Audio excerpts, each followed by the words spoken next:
Hey guys, CBHolo1 here. Welcome back to another video, and today we have another already started project. This is, well, what's left of Lionel 6-28757. It's a TMCC ready Pennsylvania Reading Seashore Lines Camelback number 6001. And in this video, I'm going to be converting it from this, which is based on a Central Railroad of New Jersey L7 class Camelback, and I'm going to be turning it into a Reading L5sc Camelback number 589. Alright, so first off, how did we get here? I mentioned in my project review video at the end of 2023 that I had bought this at Springfield and I wanted to, one, paint it in a Reading, and two, put TMCC in it because it doesn't have TMCC currently. Sorta. So this is a TMCC ready engine. And what does that mean? TMCC ready is a thing that Lionel did in the early mid-2000s-ish in, I know, these Camelbacks, a handful of diesels, I think some semi-scale stuff. My Department 56 Hudson was a TMCC ready engine. But other than that, I'm not too sure. It didn't stick, obviously. They don't sell legacy ready engines today. They just sell legacy. I guess you have the Lion Chief, which is the cheaper version, which, funnily enough, this is now a Lion Chief model. If you buy a Lion Chief Camelback, or I think one of the legacy Camelbacks even, today, it's the same tooling that this is, which I find fascinating. I love how Lionel just reuses, it's a good tooling, but they just keep reusing it for years and years and years. So that tooling's probably like 20 plus years old now. But anyway, so this engine has a RailSounds board in it. It's got a RailSounds power board, and it has an electric reversing board in here that has a name that I'm forgetting right now. But to convert this to TMCC, what you would have to do is two things. You'd have to put an R2LC up here, and you'd have to put another RailSounds board in the back here. You'd also have to flip some jumpers around, but that's pretty easy. So the R2LC is easy. I've got a bunch of those. I can steal one off of something else, or I can try and find another one, or I can just get an R4LC with a Code 8 programming from Electric Railroad and throw that in here. What I can't get is the RailSounds board. This is a conventional only RailSounds board, which I don't understand why these are a thing, because it's the same board with the same electronics as the full RailSounds 4 board that can use TMCC, except this doesn't have the programming to use TMCC. I would say cost savings, but that doesn't make sense because it's programming. It's free to just load onto a chip that you mount into this board. So I don't know. But this is a conventional only board, and the reason I'm keeping it is because I love the whistle on this thing. It sounds so good. The sound set in this is incredible. I want to get a TMCC board, and if I do, I will make this TMCC, but for right now, I'm just going to leave it conventional because I love this sound set so much, I don't want to change it. So yeah, so that's TMCC ready. That's what this is. That's the electronic side of it. So that's where I started and then kind of gave up once I realized I was not going to be able to find one of these boards in its TMCC form. So then I went on to making it a Reading engine, and that is a little bit trickier than you would think. So this engine is it's modeled after a Central Railroad of New Jersey L7 460 Camelback. They were used, I believe, primarily in commuter service in similar territory as the Reading. And I think, I could be wrong, but I believe they were all made by Baldwin. I'm not positive on that. But that's what this is modeled on, which is why it has the tender that it has. They reuse the same model for everything because, you know, that's the way that you do it cost effectively. But a Reading tender looks very different than a Central Railroad of New Jersey tender. And as you know, I model Reading, so I wanted to do a Reading model, which means I need to make a Reading tender, which is where this comes in, and this, which I'll get to in a second. Additionally, up front, the boiler front is slightly different. All right, I guess I'm taking the truck with me. Rather than having this round number board, it's got a flat number board. It also has a curved stanchion up here that I may or may not recreate. I may just leave it straight. I don't know. I don't know if it matters enough to me. But if I wanted to do this correctly, what I would do is I would make an L7 class Reading Camelback, because it's the same locomotive, it's just got a different tender. But I'm not going to do that. What I'm doing is an L5sc, which I believe is a rebuilt and converted L5 Camelback. It's a 460. It looks identical, except I think the boiler is a little bit smaller in diameter, but nothing so much so that it would be overly noticeable. But the numbers are the number is the main reason why. I wanted to number this 589, and that meant that this needed to be a L5 class, and specifically the one that I have a reference photo for is an L5sc. So that's what this one's going to be, because that's what I have reference material for. But yeah, so that's how we got to starting this project. That's what I wanted to convert it to from what it was. So electronics failed, as I said. So the tender. Here is the final revision. I'm actually going home in a couple days, and I'm going to be working this a little bit, but I wanted to show you what the initial print looked like before I cover it in filler and sand it and smooth it and make it look all pretty. So this is what the tender shell looks like currently. Next time you see it, it'll have finished sides and it'll be smooth and whatever. This is a test print that I have on the back here, and you can see a bunch of others in the background, and I've got some more over here on the side.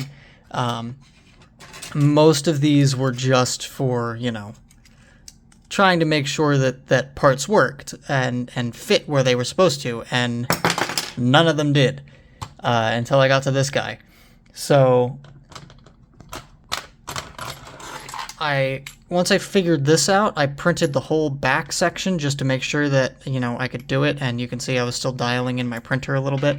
By the way, this print took over 4 days, and it's solid infill, but I had to print it at half speed because my printer's so old that it does this stuff when you try and go remotely quickly with it. But anyway, so I made that, I mounted all this up. This is what the back is going to look like, except it'll have the ladder in it and it'll have some handrails.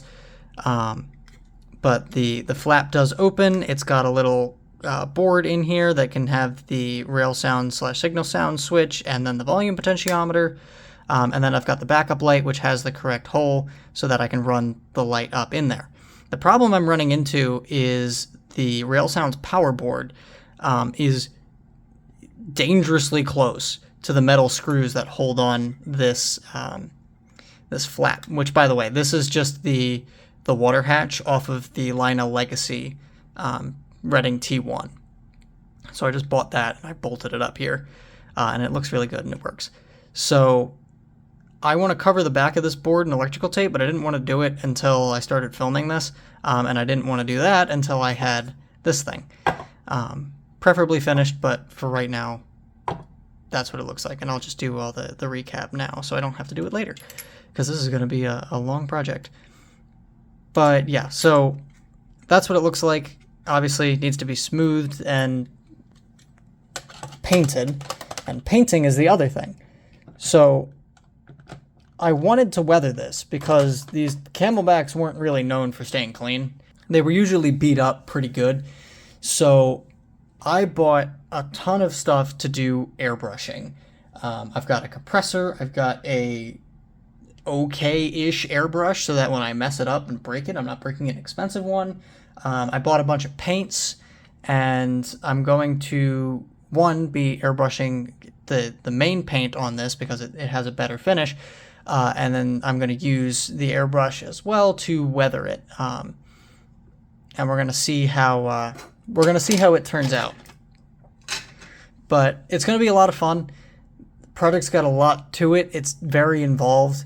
So I'm going to show you guys what's behind the train, and then I'm going to go off and finalize this, smooth it out, and then we'll pick up when this is done, and we'll start doing the painting stuff. So real quick, here's what I got. Locomotive shell is there, front truck is there, dynamo's down there. This was the first prototype of the shell. You can see I originally had, a bunch of different stuff. I tried to print the ladders, that didn't work. I tried to print the handrails, that didn't work. I was originally going to have a printed headlight, that didn't really work well. Yeah, you can also see that the original posts that hold the screws or hold the body to the frame didn't really work either. Here's the ladder that I pulled off of the original tender shell. Here's the cut bar that I pulled off, the cut bar stanchions. These are the stairs for this shell. I printed them separately just because it makes the print easier to do. This is the bracket for, give you guys a better look here. So here's a front stair. Here's one of the rear stairs. Here's the mount to hold the switch, which will need to be glued in. Here's the original water hatch that I'm not going to be reusing. And then, as I said, a bunch of other details. I also have got a bunch of stuff in here. So these are handrail stanchions, which seem really small. They're half the size of the ones that are on my Reading G3, which to me says these are HO, but apparently they're O. So, I don't know. I also had to get a pin vise so I can drill these out, which is great. Love drilling brass. Throwbacks to my HO scale M1. I've got some screws here. This is to mount the water hatch. And then I've got a new boiler front. This one actually has the correct number plate on the front, which is really all I needed off of this, but they don't sell just the number plate, so you have to buy the whole boiler front. But it was like $8 or something, so not too worried about it. But yeah, so that's all the stuff that I have.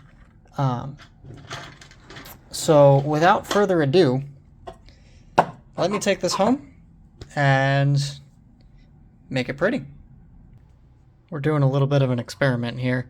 I did not have the time to use the body filler that I wanted to on this thing that I know works because I used it in my car, which sits out in the sun at like 120 degrees and it's perfectly fine.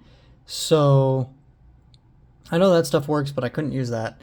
So I'm using this lightweight spackle. And as you can see, it's very porous, but I'm going to sand it down eventually. This side looks a little bit better. Theoretically, this claims that you can paint on it after 30 minutes, and then let dry for approximately 24 hours. So, I don't know. I'm going to give it like an hour, and I'm going to see if I can put another layer on top of it just to try and fill in some of the holes, kind of ironically. And then from there, I can start, once that hardens, I can start sanding it a little bit, try and knock out some of these the printing lines. And then from there, I have these guys. These are from Micromark. These are rivets. These are O-scale resin printed rivets. So they are 3D. They have texture to them. And they go on just like water slide decals. And this claims that it can withstand water, but I have no idea if that's true. It says interior and exterior, which I would assume means rain. I don't know. We're going to find out. So I'm going to put these on, and obviously these work just like water slide decals, so if this doesn't work with water, we're going to find out. And after that, then comes the painting. So I'm still trying to figure out if I want to do a layer of paint and then put the rivets on, but I don't really see a reason in that. I'm just afraid of burying these rivets in paint. So, not entirely sure yet, but first things first, we gotta let this dry. So, let's set this off to the side for a couple hours. Alright, so I just threw on the second coat of spackle, and I was thinking, a little trick I learned in HO, these center axles are usually silver on almost every model. And obviously, if you look at a train in real life, they're not silver. So my plan is to eventually weather this thing, but I figure let's get a little bit of a head start here, and I'm going to paint these axles black, or at least the axle ends black. So I've got some just testers, flat black, and then some thinner and a brush. And we're gonna see what we can do here.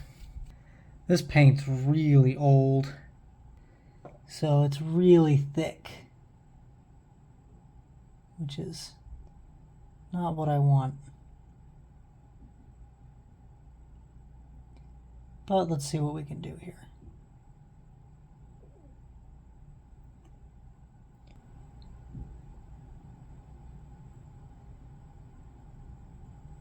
Yeah, see, like that's a big glob right there.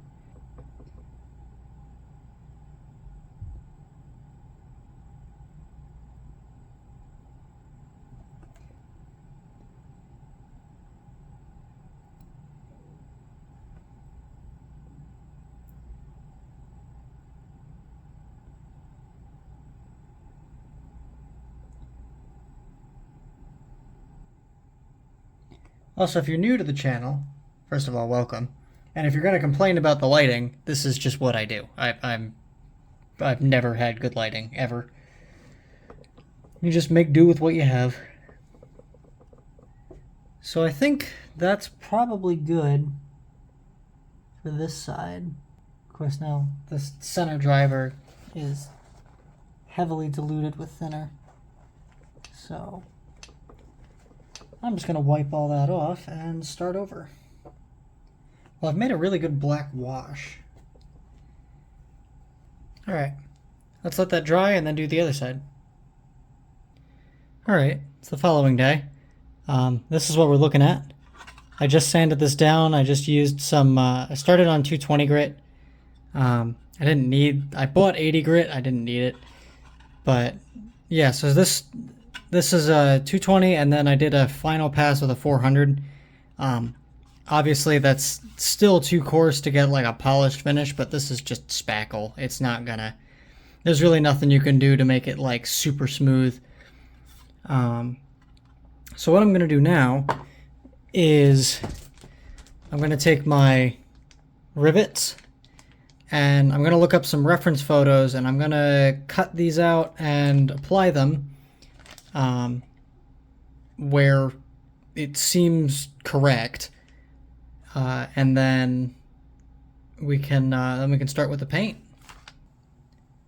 All right, so it's been a minute, and here's what we got now. I just did it on the sides. I didn't do anything on the back,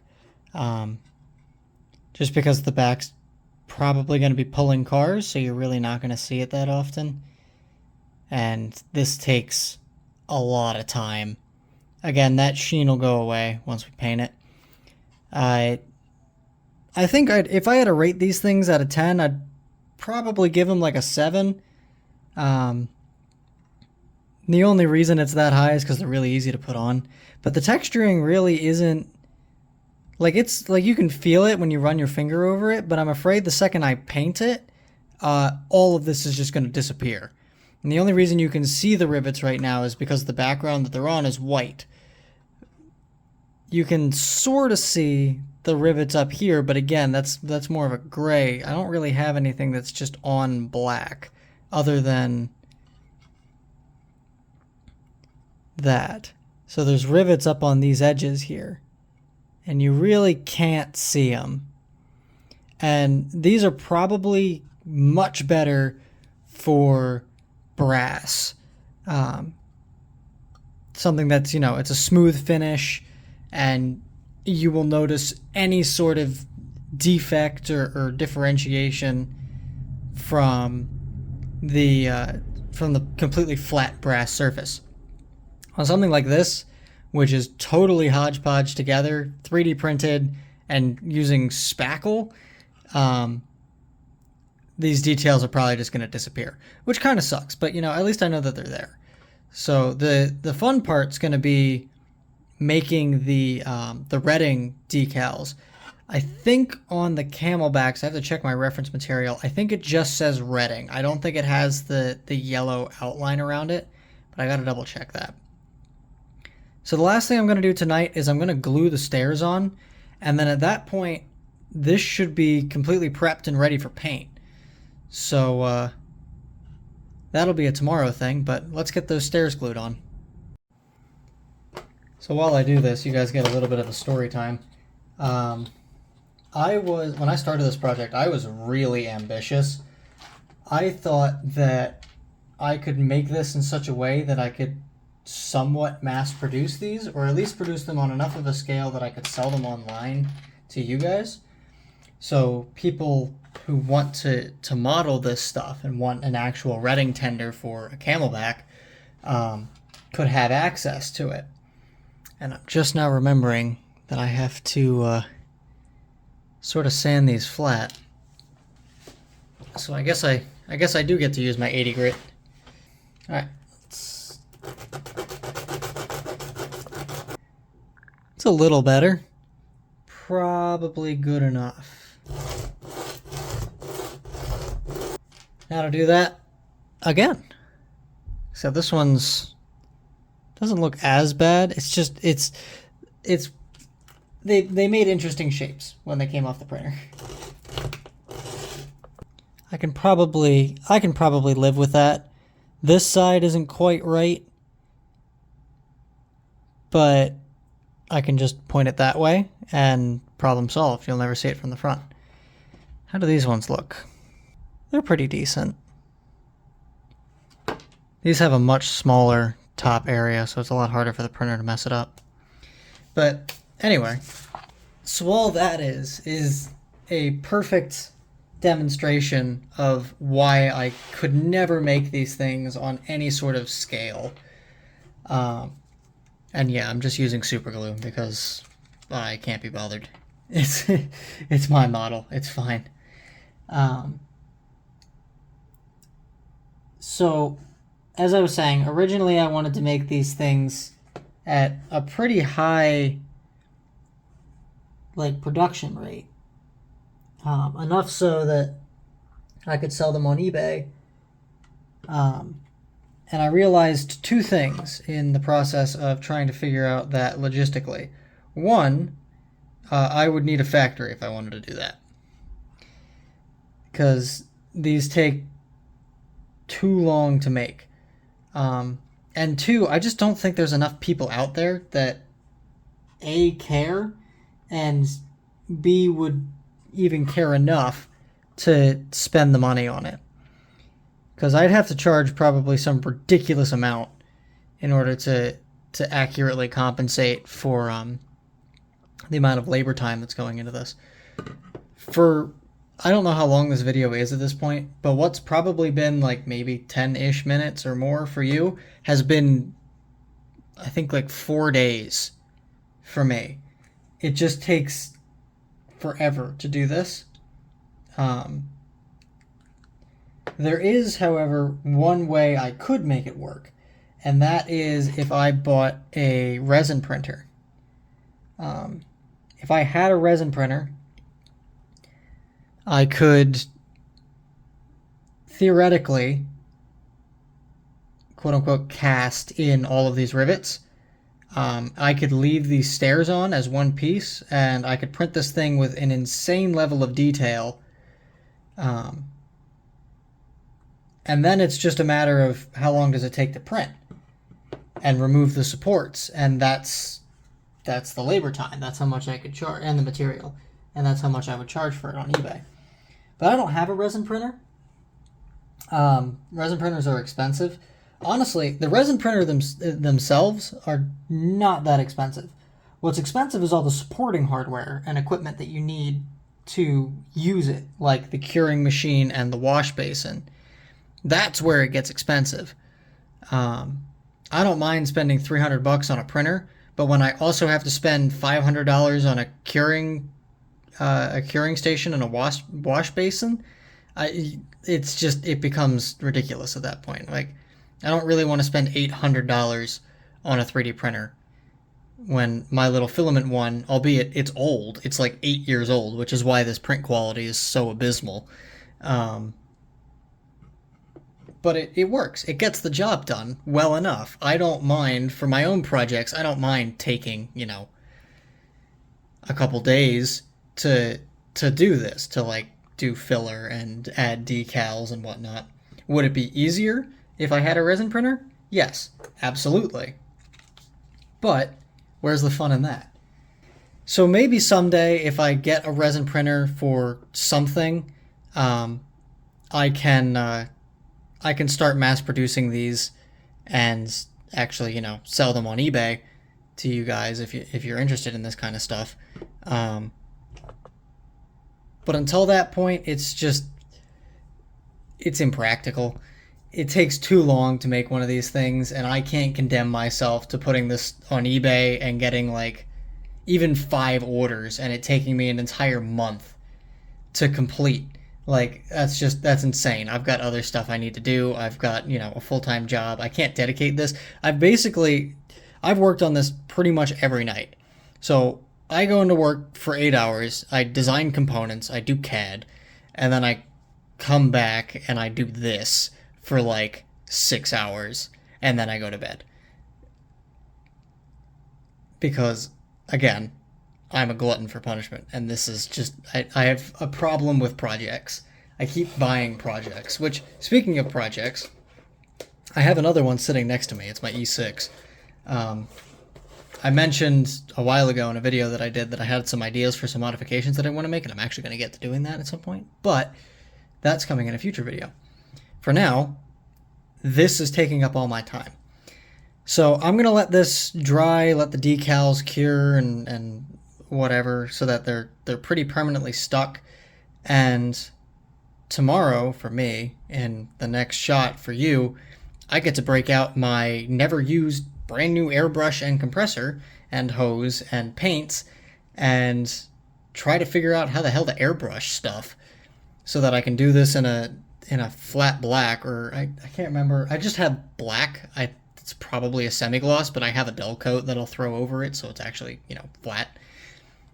And then once that's painted, I can add my coal load, put in the lights, put in the tender deck, or the tender deck, the water hatch, mount all that up. I have the plate underneath that I need to put the switch and the potentiometer in, and then, then weathering, which I've also never done. I have a bunch of weathering paints for my airbrush, but never done it before, so this is going to be the first, and we're going to see how it goes. Alright, so I've learned some stuff. As you can see, one side's done, one side's not. Airbrushing is, as you can see, I've made a couple mistakes. I'll have to go back and correct that. Just sand it off, paint again. Airbrushing is very much a test of patience. It's slow. It takes a lot of passes. It takes a lot of time if you want to do a nice coat. It's also a lot thinner than I thought it was. You can still clearly see the rivets, which I thought would be totally obscured. You can also still see all the 3D printing lines, which I was hoping that this would kind of fill in. When you get it really thick, as you can see this was, you can start to fill it in, but it takes a long time and a lot of paint to do that. So right now I'm just kind of waiting for the back to dry completely so I can sand it off and try and patch that spot. This I'm not concerned about because that's just going to get covered in coal, and then I got to start on this side. Another thing I'm amazed by is the complete lack of overspray when you airbrush. There's like nothing in like compared to spray paint. There's like nothing. There's still a little bit of overspray. I'm running an air purifier in the background, and I've got ventilation going, but it's compared to spray paint, which you just cannot do indoors. This is really nice. So I'm probably going to be doing this a lot more often. Anyway, let me try and fix the back end here, and then maybe I'll try and film doing this side. Here's my setup. Got my airbrush. So I'm running 25 psi, and I'm using Vallejo Model Air Black. I do have my set screw tightened down a bit, so I don't have as much throw for paint. I've tried to calibrate it, you know, to a decent level.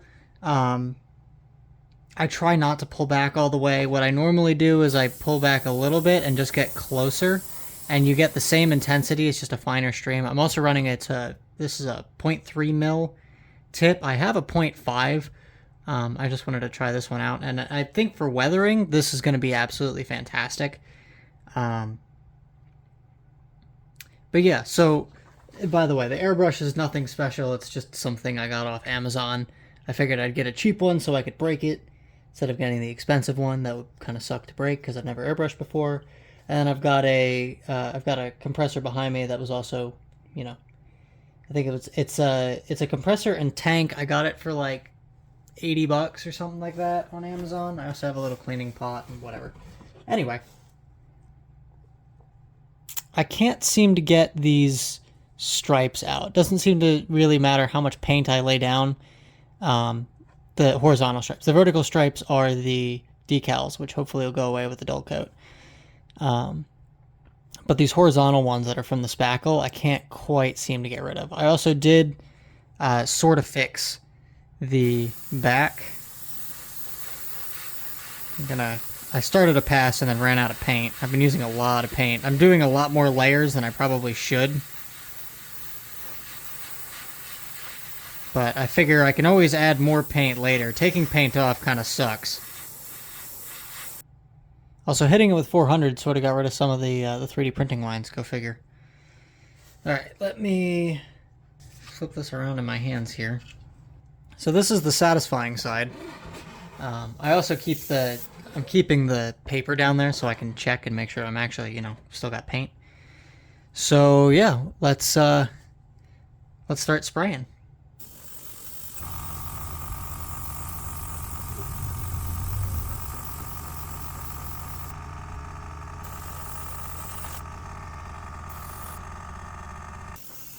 So a couple tricks that I've learned. Like I was saying, you can control the thickness of your spray with your distance. Obviously don't get too close or throw on too much paint, and especially don't throw on too much paint too close. That's how you get those splotches like you saw earlier. Also, when you're doing these passes, slower, again, applies more paint. Going faster gives you thinner effects. But when you hit your ends, go off the ends of whatever you're painting. Don't try and keep it on the model. That's how you'll get thicker spots on the edges. So like I'd be getting thicker paint on the top and the bottom of the tender doing this stroke pattern. Just because you're in that area for a lot longer. That's just how that works. And then, as I said, it's a lot of patience. So this is 3 passes up and down, and you can see that I've sort of obscured the white, but it's nothing too drastic right now. So just keep going, and eventually it'll, you know, look the way you want it to look, and that's when you call it good.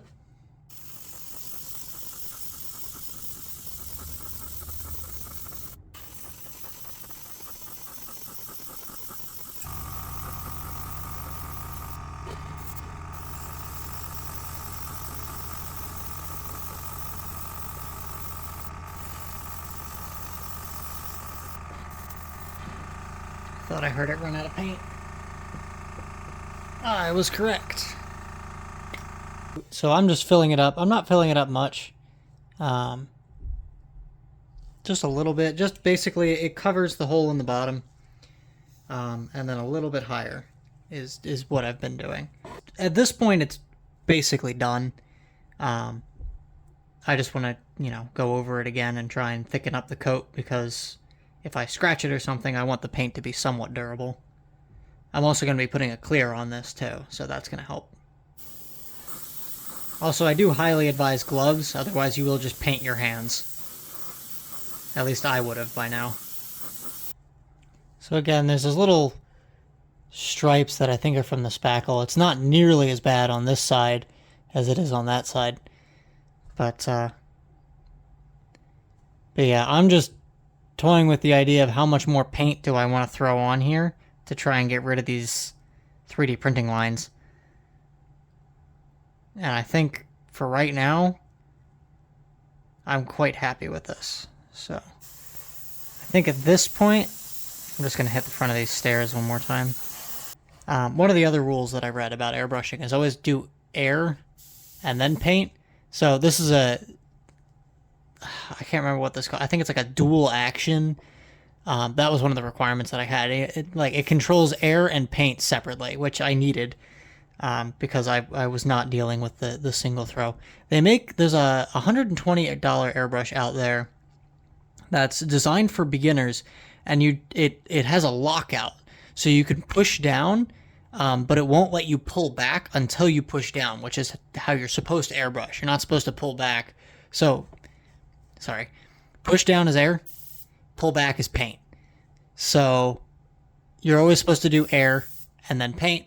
If you do it the wrong way, I'm not entirely sure what happens. I don't really want to test it. I like the fact that I have an airbrush. But they make the student one locks out the ability to apply paint before you apply air. So right now I can pull back this lever, but the one that they make for students or beginners doesn't let you do that. You have to push down before you can pull back. So just a neat little side note. Anyway, I'm going to let this dry for a little bit.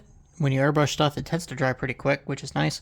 But yeah, I'm going to let this dry. I'm going to clean out the airbrush, switch over to my my dull coat / flat clear, and we'll get started on that. So I forgot, I got this Vallejo matte varnish, and I can't remember if it's that's supposed to knock down the sheen from the decals, or if it's the clear coat. So I'm throwing the matte varnish on now. I figure it can't hurt. It's already pretty much a matte finish, but you know. So that didn't really do anything. Maybe I had it thinned too much. I'm not sure. But we'll move on to the flat clear, and if the flat clear doesn't hide these stripes, maybe we got to throw a black on top of a clear coat. Maybe that'll get rid of the sheen. I don't know. We're gonna find out though. All right, flat clear is all loaded up. Let's see what happens. So my assumption would be that I gotta lay down this clear and then paint black over top of it again. Hopefully that gets rid of that sheen. If I had to do it again, I would either make jigs and do it in brass, which would be insane, or I'd just resin print it. I did price out how much it cost to resin print this thing to get it done like through Shapeways or something, and it was like $250. And I just did not want to spend that much money. I have to say though, you can sort of see the rivets up here, and they look pretty good. They don't really have as much of the that sheen to them. Let's let that set up for a second. I'll flush out my airbrush again, and we'll hit it with another black top coat and see what happens. By the way, this is what I'm using for my cleaner. I'm running this through, like, for the black I did it 3 times just to make sure I got all the black out before I put in a clear. For the clears I'm just I'm doing like one pass. Basically, the way that this works, I have to do a little bit of this off camera, is you put a little bit in the cup. I put in just enough that like you can kind of see it in the little bowl in the bottom, and then you block off the front with your finger, push down on the air a little bit, you'll feel it fight your finger, and then pull back on the paint, and you can see I get all sorts of bubbles, which are fun. And this just kind of mixes it up. I also do this when if I'm diluting my clears, if I'm doing it in the actual cup itself, I'll do this just to kind of like help mix up the stuff a little bit. And then once I've done that, I got this little pot, and basically you just kind of stick it in here, full air, full paint. You might be able to see it coming out of the top. It is filtered, and then you can kind of hear the air hissing, so I know that I'm out of stuff. I can spray it on my little cardboard here, and I can see that nothing looks wet. So now I know this is flushed and ready for what I want to put in it next. All right, let's see what we get here. Actually, that sheen has... I don't know how well it shows up for you guys, but it looks like it's sort of knocked down. Just a little. Maybe it's just me really wanting that sheen to go away. But let's see what the black does over the clear. I don't know if that did anything. I have to say, though, the rivets do look pretty good. I just wish I could get that shiny to go away. You know what it might be? It might be that it's on spackle. Maybe the sheen is gone, but the spackle is absorbing so much of the gloss that it's like a super matte. And this is just what normal matte paint looks like. I don't know. Again, if I had to do it over again, resin or brass, this is the way to a lot of heartache, is what this is. I'm going to let this dry for a second, and I want to see if it's any better than this side. If it's not, I think I'm just going to hit it with a little bit more flat clear, and hopefully a thick enough coat of that will knock it down just to make it look consistent. I do think it's the spackle. That's the reason that this is such a pain in the neck, because it's probably designed to absorb paint. Well, hindsight's 20/20. If I ever do this again, now I know. Man, I was really hoping those stripes would just go away. So you know what really helps is when you shake the paint. Yeah, listen. I'm human. I mess up. I low-key forgot that was a thing, but this looks, it's still striped, don't get me wrong, but it's not shiny, and that's really all that I needed. So what I'm going to do is I'm going to mount this onto the tender frame just to see how it actually looks like semi-assembled. And then I got to start designing the Reading lettering, because that's also going to need to be a decal, which means it's also going to need to get matte sprayed. So yippee. And then at that point, once I put that decal on, I'll also detail the rest of it, and then I can flat clear the whole thing all at once. It'll all have its protective coating. Also, yeah, you may have noticed that. I don't know how I'm going to fix that. Maybe that'll be an oil stain from like an oil can that was left up there or something. I don't know. But, yeah, so let me go put together the Reading lettering for this. Get that decal sheet made and put those decals on. So for you, that'll be the next shot. For me, that'll be tomorrow, because it takes a little bit of time for the gloss clear that I have to use to dry. So, anywho, see you guys then. Okay, things have happened. So, first of all, the details are on. This is 18 gauge florist wire. I can't remember if I've said that. It's been a while. I actually didn't get to work on this past weekend. I was actually at home working on cars, and if you guys are interested in knowing what I was doing there, I have another YouTube channel called Hall's Garage that I will have a link to in the description of this video, if I remember to put it there. If I don't, and you want to see that, yell at me in the comments, and I'll give it to you. Anyway, so yeah, so details are applied. The hatches, it works. You can get to your switch and your rail sound, signal sound switch, and your volume potentiometer. The light is off right now. That's sitting down here. That's drying. I'll get to that in a second. You may also notice that it is more black than it probably was in the last shot. And that is because I attempted to do the decals that I printed. And as you can probably tell by the fact that two of them are here, it didn't go very well. So here's normally what I do. This is inkjet decal paper. Pretty simple. Load it into a printer, print out what decals you want, spray it with an acrylic clear coat. It can be really any acrylic clear. I'm using a gloss clear just because like decals are shiny normally. Anywho, yeah, did that, coat it. I gave it this is 3 coats, which honestly I think is too much. 2 coats is probably fine. These decals are very thick. And then you cut them out, put them in water, and they work just like water slide decals.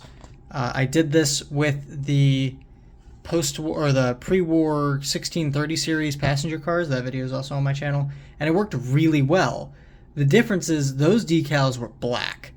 These ones are yellow-ish. They're gold.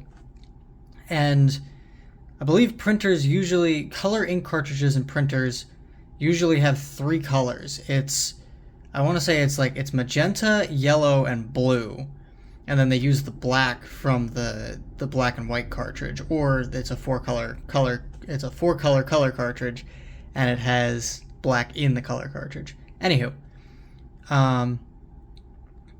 I was hopeful that maybe this, because it's a darker yellow, it would just mix the black and the yellow, and I'd get a fully opaque decal.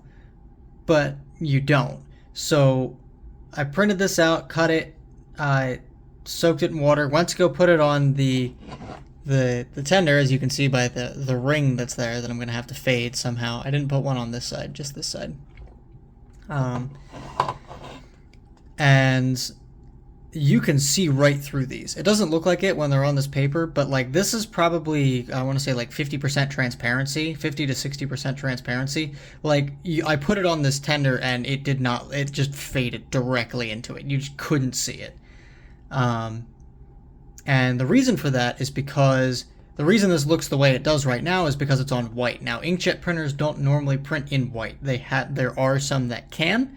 Mine does not. Mine's just a $50 one that I got at Staples 6 years ago or something like that, and it served me very well.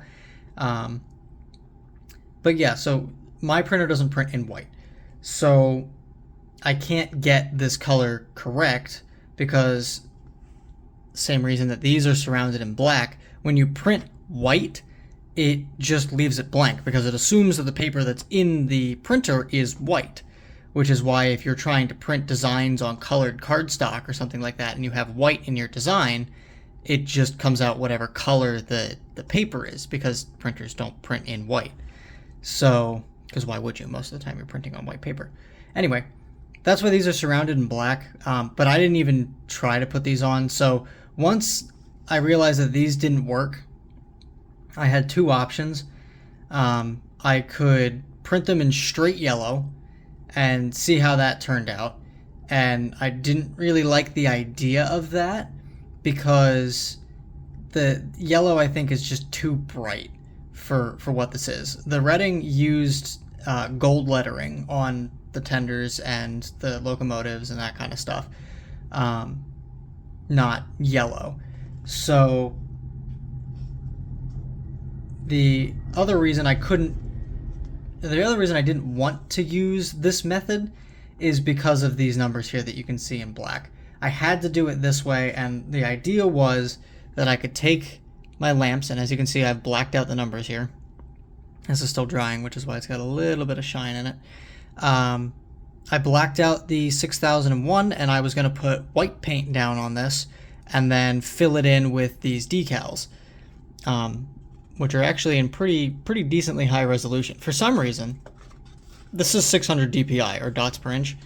This is 1200 dpi, which is supposed to be a higher resolution, and for some reason I lost the black, and I don't know why. But anyway, this, by the way, this was printed before this was, so I wasn't running out of black ink. It just, for some reason at 1200 dpi, it just doesn't like black, but whatever. Anyway, I was going to paint this white and put these on here, but it's kind of ghetto. It doesn't really look that great. So the option I ended up going for is I'm going to get these printed by a company that does custom water slide decals. I've figured out how to fit all of this stuff into a 2x3 inch square, and I'm sending it out to them. I'm going to have them print it. It's going to be in a metallic gold for the lettering and the numbering, and then they're actually going to be able to print white for the numbers. It's also worth noting that there are two primary ways that you can get decals printed. You can get them printed by a laser printer, which you can get done at Staples if you really want to. If you buy laser printer decal paper just like this, super easy. You load it into a laser printer, you print on it, and you cut it, and you water, and it works just like a decal, just like that. You don't need to do any of this coding and waiting and whatever. And the way that a lot of the people in the local club that I'm in do it is they get decals, they take decal paper, the laser decal paper, to Staples, and they bring the file that they want printed on a flash drive, and they give them the flash drive, and they give them the paper, and they go, I want you to print what's on this flash drive on this paper in color. And they'll charge them for it, and they'll do all that fun stuff. I haven't tried that. That's just the way that they do it, and it works really well. There's a problem with laser printers, though, and that is that laser printers have the same issue that a lot of inkjet printers have, which is that they don't normally print in white because it's a laser. How do you get a laser to print in white? I probably need to understand laser printers better anyway before I can even come close to answering that question, but long story short, they don't print in white. Also, you don't get the opacity that you get with the second method, and the opacity is the thickness. That's what I was mentioning earlier about how transparent your decals are. So the second method is to use, it's a 4-letter acronym. It starts with an A. It's a resin print, and you can get full color spectrum, including white. You can get metallic colors in there. I think it's a little bit more pricey than the toner, and it probably takes a little bit longer to print compared to just a laser printer just coming out. But that is the method that I'm going to go for because it's going to give me the best decals overall. It's going to give me that metallic gold. They're going to look good. They're going to be done, well, and I don't have to worry about any of these quality issues. The downside is I have to wait longer to get them. So that is the thing about these projects. They take a while. So, in other news, as I said, I've painted a bunch of the number boards and stuff. This is actually the replacement plate off of the, I can't remember what the original number was now. It's like 658 or something like that. I don't remember. This is the number plate off of the Legacy or Lion Chief Camelback. The 6001 number plate is just sitting on this now, and I'm just going to keep it as a spare because, I don't know, I might use it eventually. But yeah, so I taped off the lens in preparation for weathering, but that's going to come later because I need these decals first. So yeah, so that's painted and replaced. I'm currently working on painting the axle ends on the truck, and the, as you saw earlier, the sides of the rear light are painted as well. So while I was doing all that, it got me thinking, like, maybe I should be practicing my weathering a little bit. just so that I have a better idea of what I'm doing before I go in and I try and weather this thing, which I now know this is going to be a pain to weather. Not only because of the stripes, which I can sort of work around, but mainly because the spackle just absorbs all of the sheen in any amount of paint that you put on it. I honestly am debating getting like a semi-gloss or a gloss clear just to try to combat this spackle, but like at that point, I think I'd just switch over to resin and just get it done in resin. Anywho, speaking of practicing weathering, here's what it looks like. This is heavy. So this is what it started as. Ignore the white. That was just an oops. So this is what it started as. This is the original tender shell. It's all die cast, and this is what it turned into. And honestly, I'm quite happy with it. It's all model air colors. It's black gray and then some sand yellow mixed in with some dark earth on the lower sides. I also used the sand yellow to try and emulate walkway patterns on the actual tender deck, and it kind of worked. I hit the coal load a little bit. You really can't see it well on camera, but you can kind of see how glossy that side is and how matte that side is for the coal load. And I also went over this and I dry brushed a little white on there. That was really hard because my white is just, I need to go get a new one. It's done. It's old. But yeah, so first attempt at weathering. I'm quite happy with this. If you don't watch Norm's Trains and you're interested in any sort of like weathering or like 3-rail scale or really well detailed, thorough project videos, I don't know what you're doing. Go watch his channel. He does some incredible stuff. This is entirely his weathering technique. There's a couple things that I added in here, like I added in a little bit of black just to emphasize vertical lines between the ribbing on the side here. And I used a couple other colors that he didn't use, but like I think he uses earth brown, and I'm using dark earth, which is, he might use dark earth as well. I can't remember. I got both because I wanted to try something a little darker, and I kind of like the dark earth better than the earth brown. But anyway, go watch his stuff. His stuff is incredible. That's where I learned how to do this. So at some point in the future, I will, it may even be this video, I will do an uncut, here's how I weather this thing, and you guys will get to see start to finish the transformation from shiny black to weathered. Again, this is a little heavy. This is like maybe mid-60s, like steam locomotive, or mid-60s. This is probably like late 50s. Steam locomotives aren't really being washed anymore. They're being replaced with diesels. Like, it's heavy.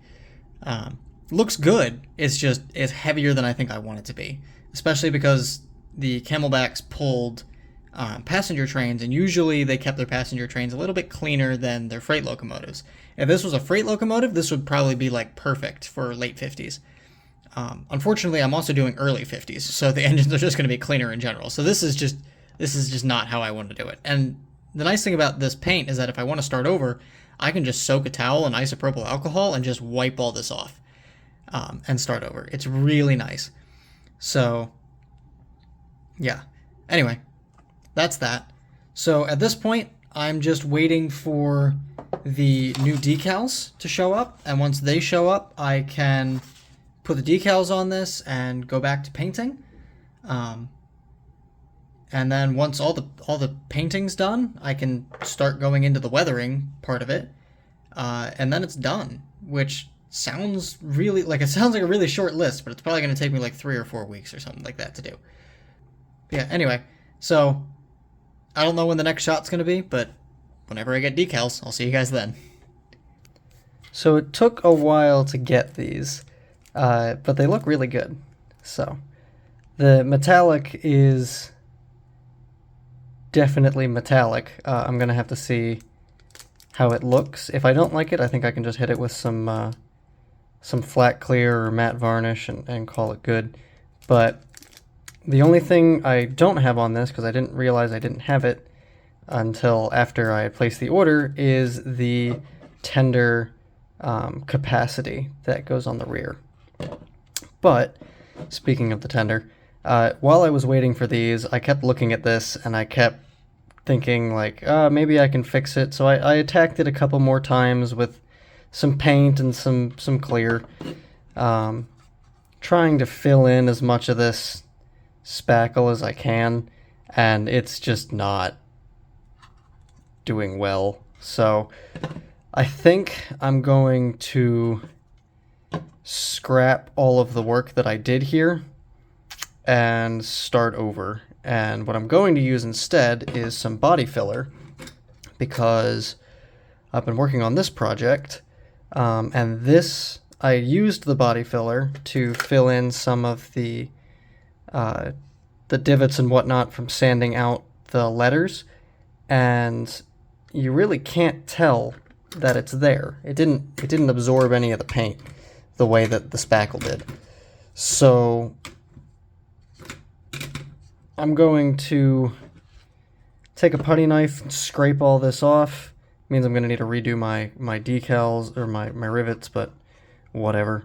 But yeah, I'll scrape it all off, and we will start anew here with something that hopefully won't just eat all the paint.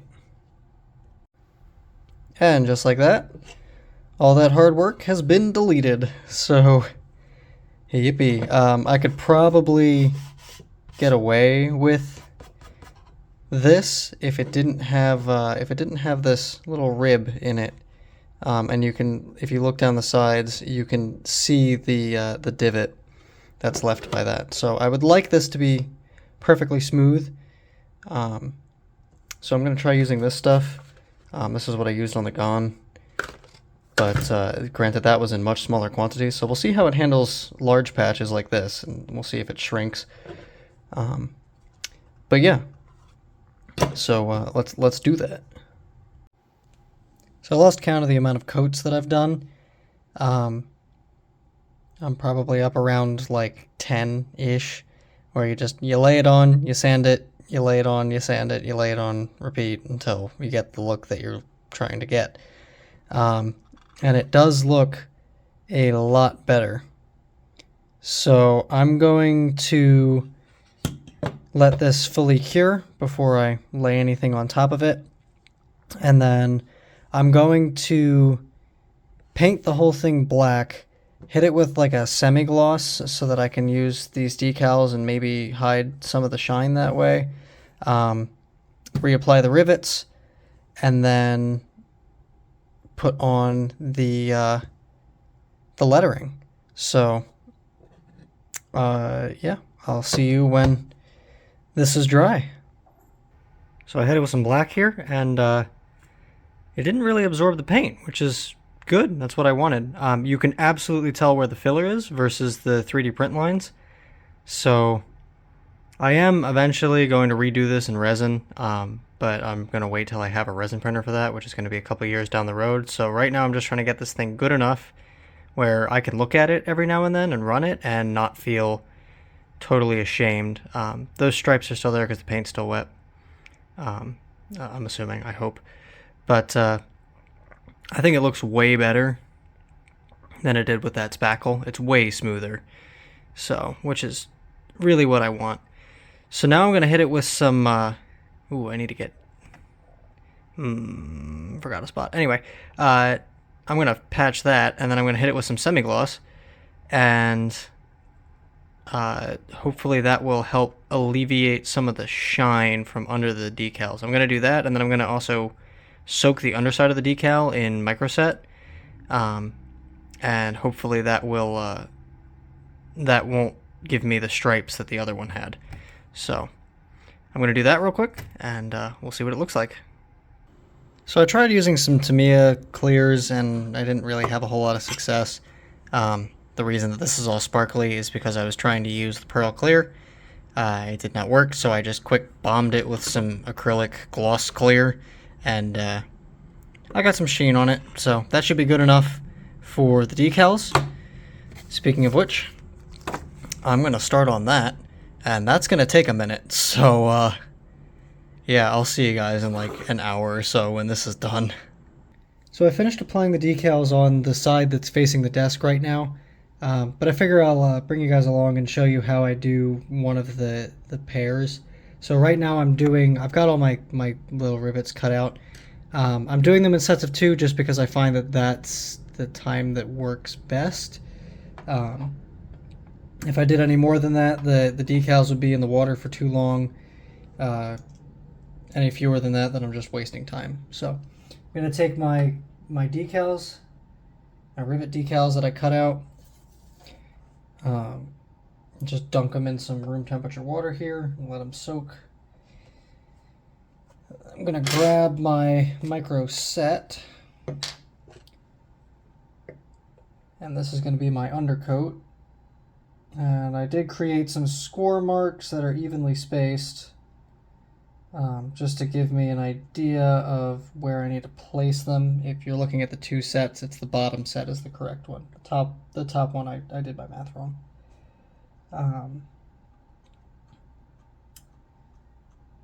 So I'm just dabbing this because I find that the micro set I just vinegar doesn't really apply well to the clear coat. But now that that's done, I'm going to grab one of my decals out of the water here. I do this by hand. You can do it with tweezers if you want. I'm just going to line up the bottom. I'm going to hold the top of the decal, and I'm going to slide the decal off the paper here, right over top of the micro set. I'll play with it a little with the brush to try to absorb some of the extra water that came out. If I need to do more position adjustments, I'll just use my finger because my finger sticks better to the decal. So that's probably about right for that one.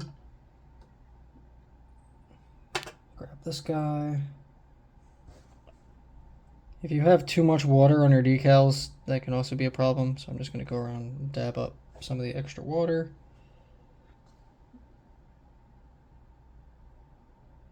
And same process, gripping. This hand has the sides of the decal sheet, and then I'm just going to slide the decal off the bottom. Use my finger for the coarse position adjustments.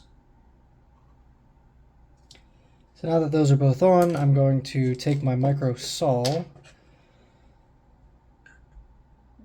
and apply it to the top of the decal fairly liberally.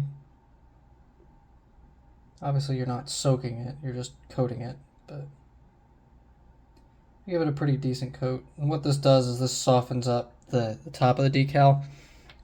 And usually it helps reduce the shine of the decals as well.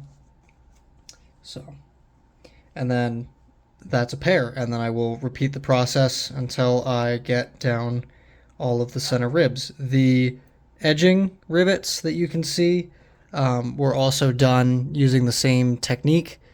I think they turned out pretty well, so I think that these ones will also turn out pretty good, but obviously these are larger decal sheets. So that's how that side turned out.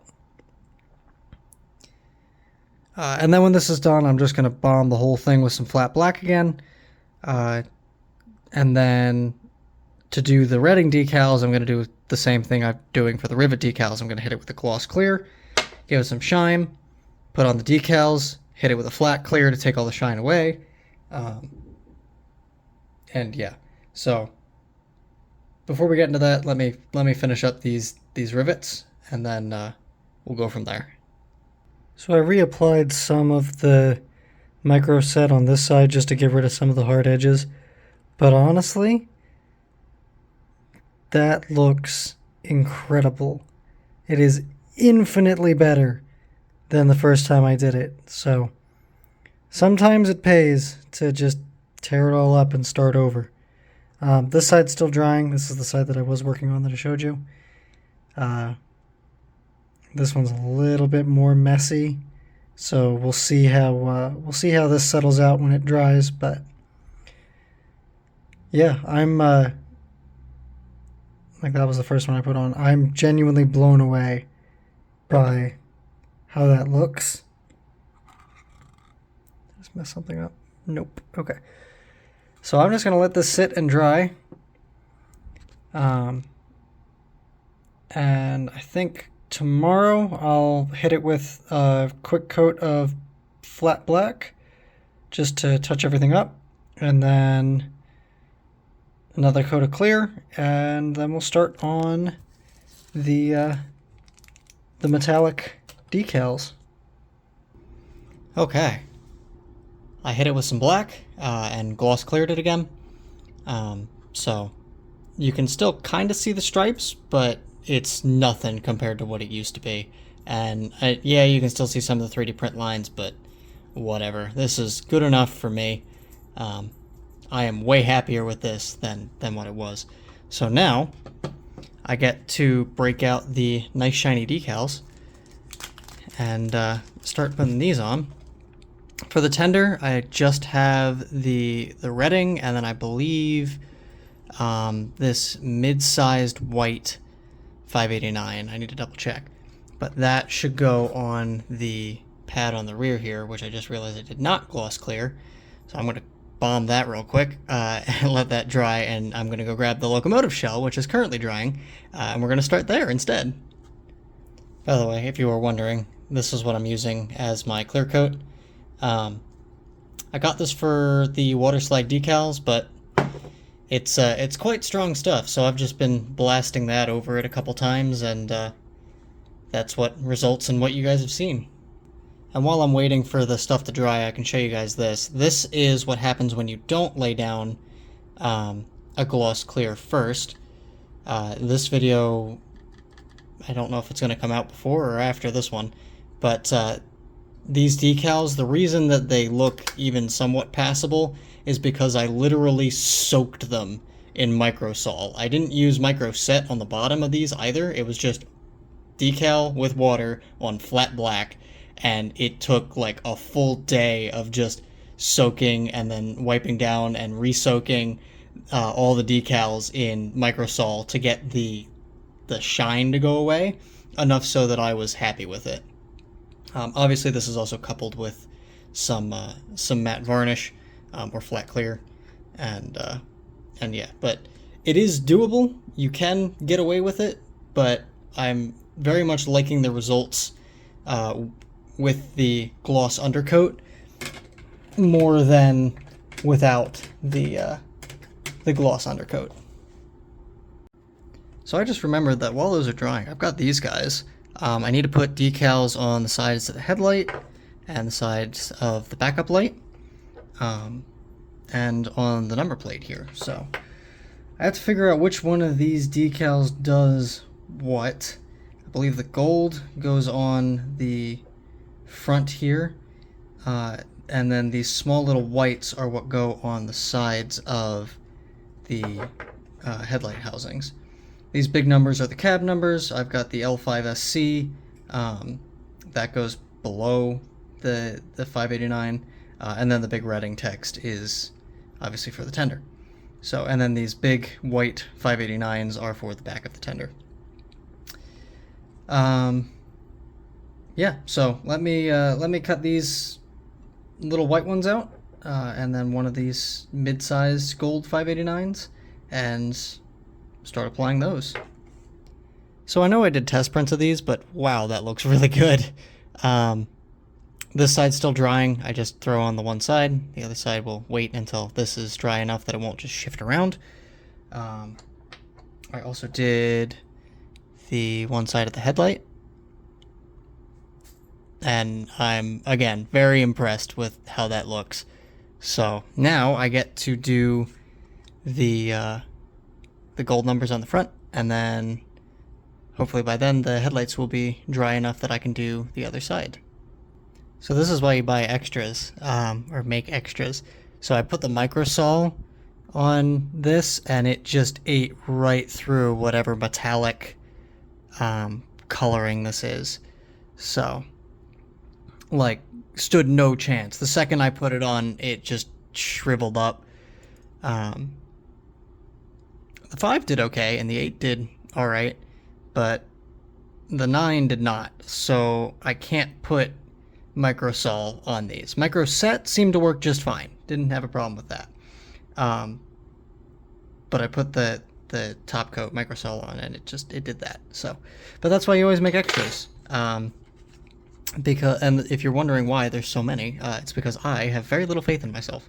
So I'm gonna redo that real quick. It's honestly really good to know, because now when I go to do the big Reading decals, I know that I can't put microsol on this. I'm gonna try, because I have extras, I'm gonna try putting the micro set on the top as well. I want to see how that does.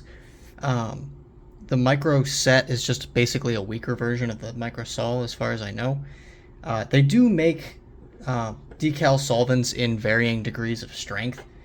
You don't really know what you're getting unless you buy it and test it out. Like, if I remember correctly, like, I think it's Walther's Solvaset is another very commonly used decal solvent, and it just eats through like everything. So if you've got really thick, heavy decals, that Solvaset is definitely what you want to use, whereas this stuff is usually good for thinner decals.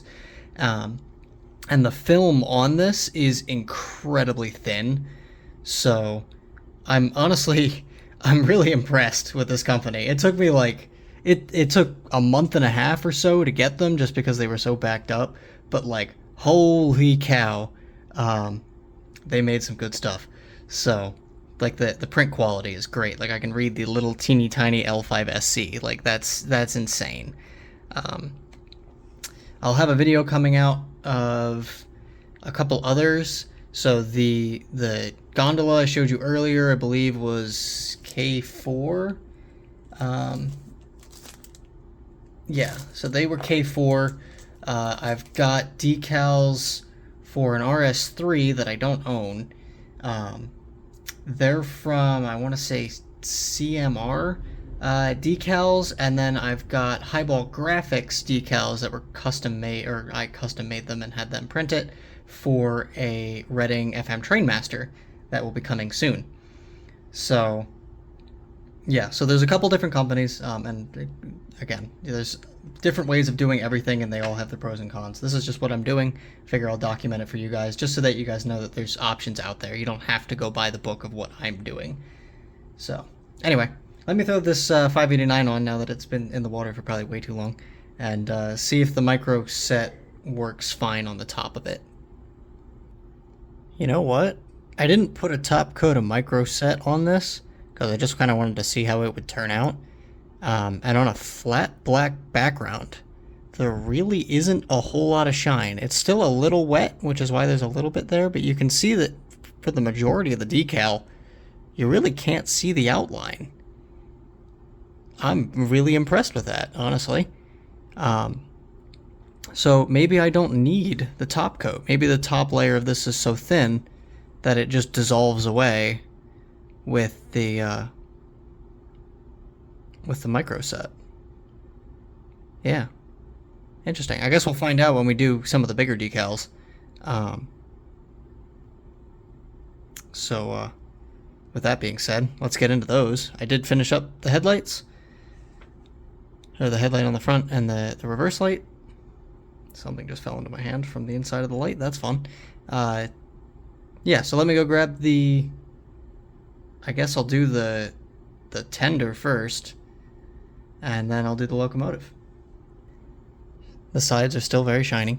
The back didn't shine up as much as I wanted it to, but it's a satin finish, so it should be good enough. But I guess let's go find out. Now that it's fully dried, there's definitely a little bit of sheen in it. Only if you really look, but I think I'll put a top coat of the micro set on it and see what that does. Also, I put the 589 on the back. This definitely needed that top coat of microsol, so glad that these aren't metallic. if I order another set, I'm not going to order the metallic ones. I'm just going to order the actual Reading gold. Because the metallic is probably, like, as neat as it looks, the second I hit it with a flat clear, all that shine's just going away. So anyway, I'm going to do the big Reading on the side here, and hopefully that turns out just as well as the decals did, or the rivet decals did. So I don't really see much of a difference from the micro set. So the micro sole, I guess, is what does most of the heavy lifting there. And then the Reading decals are on. Still need to dry, which is why they're the way that they are. But they're on there. This side is definitely the better side, because this side I tried to level using the rivets, and it's, I think, ever so slightly catty corner, which is annoying. This side, I just held it about a mile from my face and leveled it up my hand, and I think it looks way better. So, yeah. We'll see what they look like when they dry, but so far, they're looking pretty good. I'm really excited to hit this thing with a matte varnish and see what it looks like, but I am very happy with that. So, shininess and all. Here's the current state of the locomotive. I got some gloss down here where the side numbers are going to go. If I really wanted to, I could probably sand off those numbers because they're really visible. I'm going to hope that these decals sort of hide some of that. If they don't, then I'm going to need to strip them off, but again, I've got extras for that reason. So, we'll see. But you can, from straight on from the side, you can't see it. The second it's in the light, though, it shows up. But it's also more evident now because of the gloss. But let's get into it here. For this one, I just got to do the big 589 and the L5sc on the cab. And that'll be the decals done. So I figured out you can use microsol as long as you don't use a lot of it. If you just really quickly brush it over, it doesn't cause any problems. If you do it for any longer than a quick brush, you end up with the fact that this G is now a different G that I had to cut out of a different Reading. Looks, I think, good enough. It's passable. It's patched. But yeah, it honestly, like, it looks pretty good in my opinion. I mean, it's not perfect, but it's about as good as the rivet decals. So that's really all I can ask for. I haven't taken a look at this one yet. Yeah, I mean, it's not as good. It hid the 6001 pretty nicely, which is nice, I guess. I'm afraid to hit it with another coat of microsol, so I may just kind of hit it with a flat and hope that that takes care of it. But I think I need to put most of this back together first so that I can get an even flat coating across the whole thing, and I don't have any weird blends or transitions. So let me do that and hit it with my matte varnish, and we'll see what it looks like. So I'm putting everything back together, and I remember that I bought popsicle sticks so that I can do the wooden coal wall that these normally had. I think the wood's normally like a grayish because of whatever treatment or coating they put on it, so I might have some gray paint that I can use. But for right now, I'm going to start by cutting these to size, mocking it up, seeing if I even like it. And if I do, I'll paint them and make it look pretty. Yeah, that's probably good enough to paint. So I had some anthracite gray lying around. So I gave that a shot, and yeah, I like it. There's a little bit of a mark that I accidentally made on that top board, so whoops. But the nice thing about having used popsicle sticks is that it has the wood grain in there, so I don't need to try and etch that in by hand. But yeah, I think that's good enough for me, and I can get started on hitting this thing with the matte varnish, and we'll see what it looks like when it's all flat. Jeez, that looks so good. I am genuinely very impressed with myself. Wow, can't wait to see what the locomotive looks like. So, oh, I think I missed a spot. I'm gonna have to hit that again. But yeah, let's get into the engine. All right, so the engine's done, as is the tender, which means I can put them both back on their chassis and flat the whole thing, and then I can start doing weathering. I've got so much work left to do, but oh my goodness, it's a Reading Camelback. Holy cow. That looks way better than I ever could have hoped for, and it's not even done yet. So I'm going to sit down here for a little bit and just play with my airbrush, and I'll show you guys what comes out. I'm not going to do the weathering in detail. I'll do that in another video. I did a rough cut of this video, and it's like over an hour and a half long or something like that, so don't want to keep you guys for too long. But yeah, let me get to it here. So the camera does a very good job of pointing out exactly where all the lines are in the paint, which is interesting. But the first coat of German gray is on. It's supposed to be like a grime color, and I went a lot lighter than I did on that on the test tender, just because I want this thing to look like, you know, it's being used. So I think it looks pretty decent. Again, camera's really not picking it up. The engine looks almost completely unweathered, which is annoying, but I like how it looks so far. So I'm going to move on to the next step, which is going to be a whole mix of colors. It's going to be some sand gray and some rust. I'm going to try using the Vallejo like oil effects. I'm going to try and do some soot on the cab or on the cab roof. But yeah, so far so good. So let's keep at it. Okay, so the weathering's done now. After the German gray, I came back with some dark earth, and I hit the bottoms of the locomotive and the tender.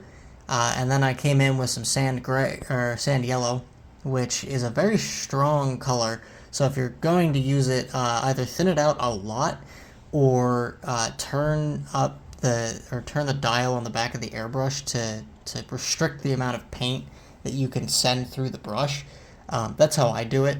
It limits the throw on your little lever.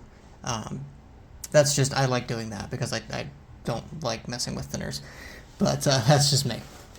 So I put that on any sort of like walkway area, so the pilot beam and the tender deck mainly, and then I also added it to any low-hanging areas in front of the rails, so mainly the cow catcher and the suicide steps up front, and then a little bit on the bottoms of the stairs on the tender.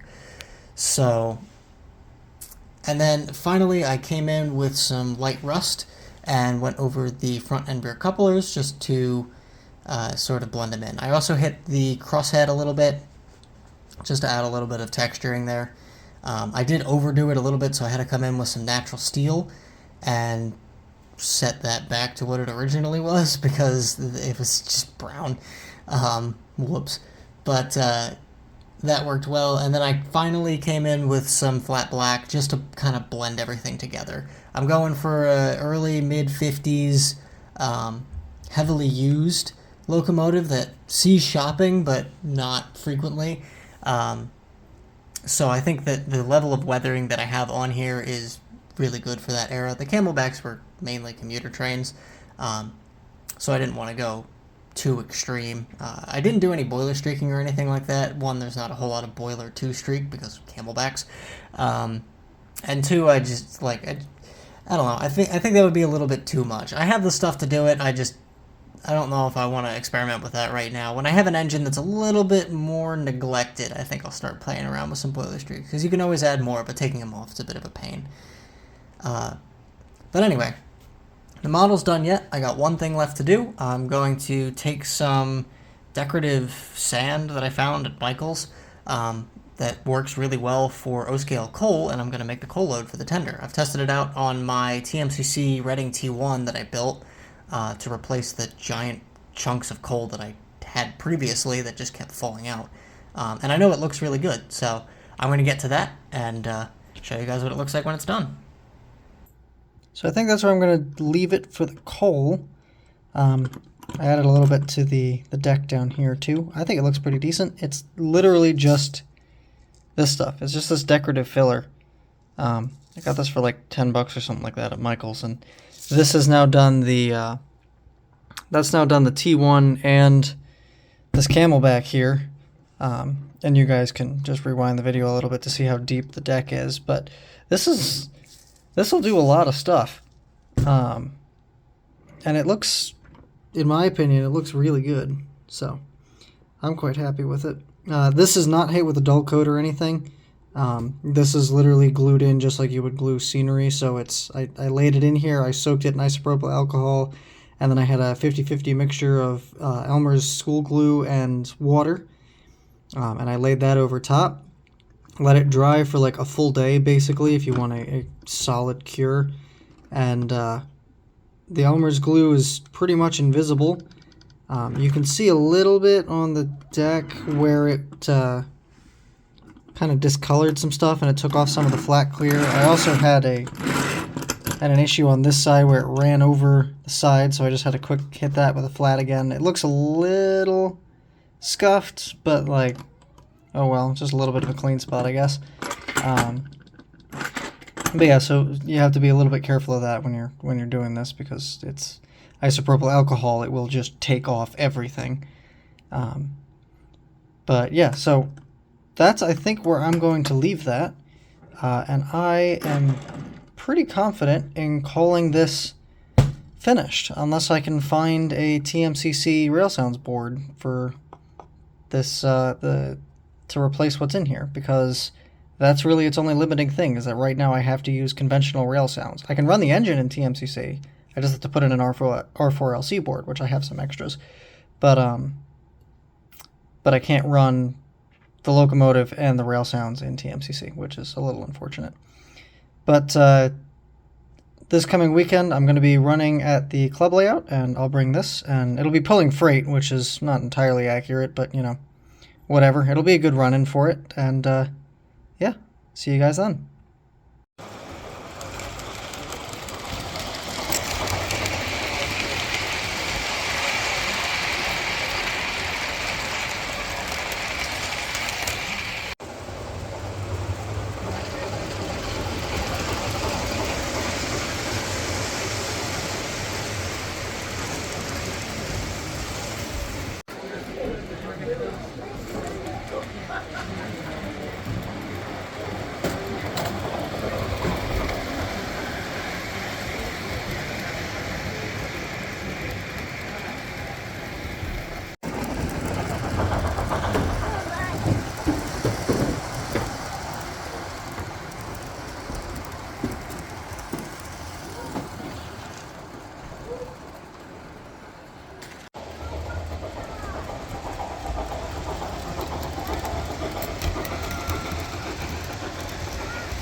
Yep.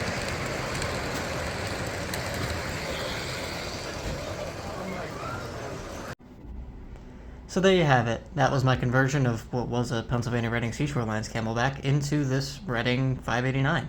And I know that this is a model of an L7 and 589 is an L5sc, but it doesn't matter to me. I absolutely love this model. I think it turned out so well.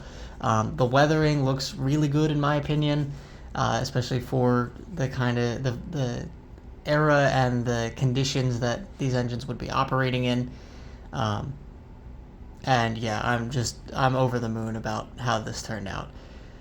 There are a couple details I want to add. Like I wanted to add the railings on the back of the tender. And I did figure out I could fix the railing on the smoke box door, because I do actually have an extra stanchion from the extra boiler front I had to buy to get the number board. So maybe that'll come up in a future video. I'm not entirely sure yet. I've been working on this project for a very long time, and I am very happy to just be able to put it up somewhere where I can look at it and enjoy it for what it is, which is just a beautiful model. It does sound really good. I did have to glue the tender shell to the frame in order to actually correct the sound, because the plastic had bowed outward enough from the frame that it wasn't sealing, and the sounds sounded pretty crappy. But now that that's fixed, it has its fantastic sound set in it. I realized that I didn't actually record what the whistle sounds like on this engine. Whoops. I'll have that come out in a sound demo at some point, but it's the nice TMCC era Camelback whistle. If you know what I'm talking about, you know. But yeah, so overall, I'm incredibly happy. I hope you guys learned something from this.